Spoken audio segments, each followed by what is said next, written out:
manusia sebagai makhluk ciptaan Tuhan yang Maha Esa, yang mengemban tugas mengelola dan memelihara alam semesta dalam penuh ketakwaan dan penuh tanggung jawab untuk kesejahteraan umat manusia. Oleh ciptaannya, dianugerahi hak untuk menjamin keberadaan, harkat dan martabat, kemuliaan dirinya serta keharmonisan lingkungannya. Selanjutnya ada pada pasal 5, yaitu setiap orang tidak dapat dituntut untuk kedua kalinya dalam perkara yang sama atas suatu perbuatan yang telah memperoleh keputusan pengadilan dan berkekuatan hukum tetap. Selanjutnya ada pada pasal 2, yaitu Negara Republik Indonesia mengakui dan menjunjung tinggi hak asasi manusia dan kebebasan dasar manusia sebagai hak yang secara melekat pada dan tidak terpisahkan dari manusia yang harus dilindungi, dihormati, dan ditegakkan demi peningkatan martabat manusia, kesejahteraan, dan kebahagiaan. Selanjutnya ada pada pasal 3, yaitu setiap orang dilahirkan bebas dengan harkat dan martabat manusia yang sama dan sederajat, serta dikaruniai akal dan hati nurani yang murni untuk hidup bermasyarakat, berbangsa, dan bernegara dalam semangat persaudaraan.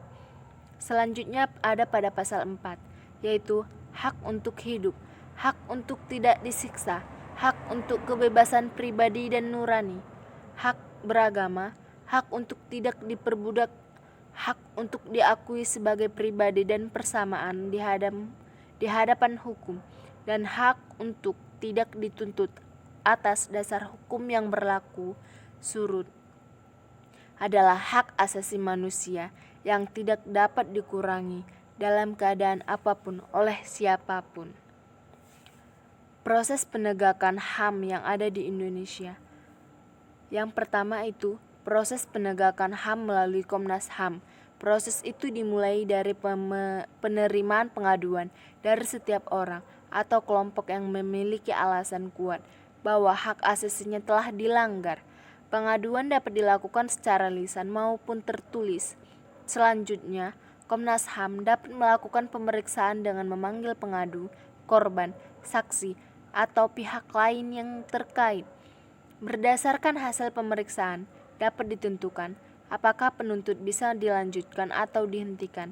Dihentikan apabila tidak memiliki bukti awal yang kuat hingga tidak termasuk masalah pelanggaran HAM. Selanjutnya ada proses penegakan HAM melalui Pengadilan HAM. Undang-Undang Nomor 26 Tahun 2000 tentang Pengadilan HAM. Proses ini berawal dari penangkapan. Jaksa Agung melakukan penangkapan untuk kepentingan penyidikan dan memperlihatkan surat tugas. Surat tugas adalah surat perintah tidak diperlukan apabila yang bersangkutan tertangkap tangan. Untuk itu cukup dengan menyerahkan barang bukti. Demikianlah hasil dari penjelasan saya. Jika ada kurang dan salah, saya mohon maaf. Saya ucapkan terima kasih.